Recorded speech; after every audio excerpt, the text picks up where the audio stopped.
Bem-vindos à nossa análise. Hoje, vamos com firmeza e convicção direto ao ponto. Eventos e comentários recentes que colocaram o Supremo Tribunal Federal, o STF, no centro do debate.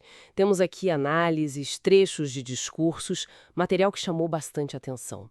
Nossa missão é extrair os pontos cruciais sobre essas tensões, né?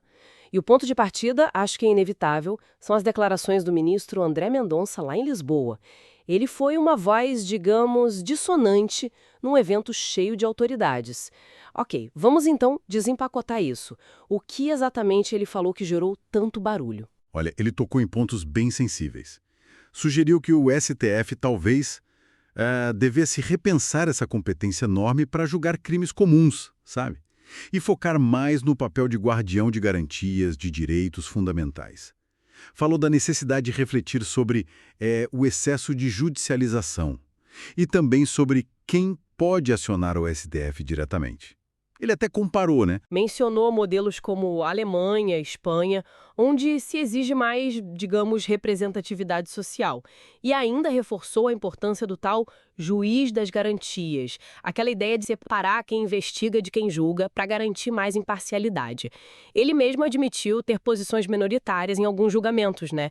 Indicando que discorda do que ele talvez veja como invasão de competência do legislativo, principalmente. Exato. E o fascinante aqui, o que realmente pega, é essa crítica vir de dentro do próprio tribunal.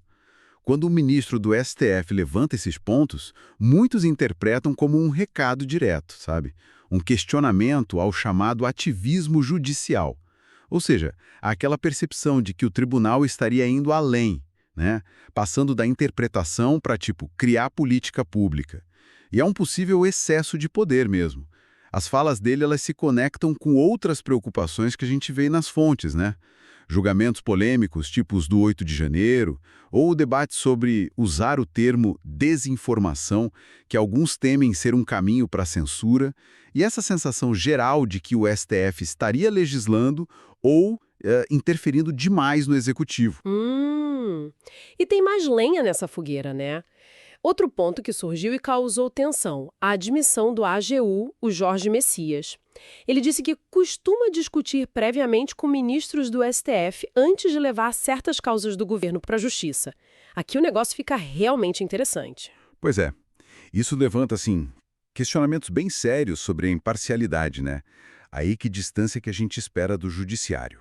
Se um lado do processo, no caso o governo, conversa antes com o juiz, como fica a igualdade de armas, a isonomia processual? É complicado. Mas existe algum argumento que defenda isso? Tipo, como algo necessário para coordenar ações de Estado muito complexas? Ou é visto majoritariamente como problemático mesmo? Olha, do ponto de vista estrito da separação de poderes e da imparcialidade, é delicado, sem dúvida. Talvez se argumente a favor em casos muito específicos de interesse nacional, complexidade extrema, mas a linha é muito tênue. E isso acaba alimentando, como as fontes mostram, essa percepção de um clima de guerra fria entre os poderes, Congresso, Executivo, Judiciário, onde o STF, para alguns setores, deixa de ser visto só como árbitro neutro e passa a ser visto talvez como um jogador nesse tabuleiro político. Entendi. E essa percepção de politização acaba gerando reações práticas, né? A gente vê isso lá no Congresso. Exatamente. A gente vê iniciativas como aquela proposta de emenda à Constituição, a PEC, para limitar quem pode propor ações diretas no STF. É uma resposta direta. Alguns parlamentares acham que se está usando demais o Supremo para briga política, para coisas que deveriam ser resolvidas, talvez no legislativo mesmo. Tentam frear isso. E tem também uma dimensão internacional que apareceu numa das fontes, né? Meio que no campo da especulação, mas apareceu. Sim, menciona-se essa ideia. Fatores externos poderiam, quem sabe, ter alguma influência, tipo mudanças na política externa dos Estados Unidos ou a postura da China. E até a possibilidade, ainda que remota talvez, de sanções internacionais pela Lei Magnitsky, aquela lei americana contra autoridades, incluindo ministros, por corrupção ou violação de direitos humanos. Se a gente conecta isso ao quadro maior, surge a pergunta: o STF é sensível a esse tipo de pressão ou a considerações geopolíticas? Mas é importante frisar, Independentemente disso, o debate central, o núcleo da questão, continua sendo aqui dentro.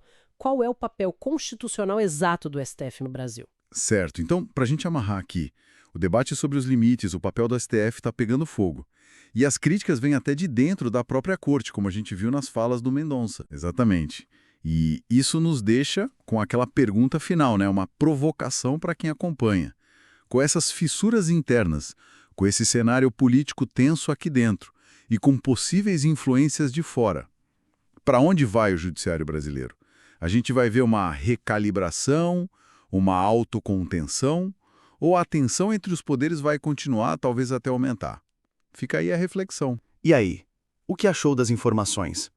Compartilha nos comentários o que você achou. Aproveita e manda esse vídeo para quem também precisa saber disso. Ah, e claro, se inscreve no canal, deixa o like e ativa o sininho para não perder nada. Asma Brasil.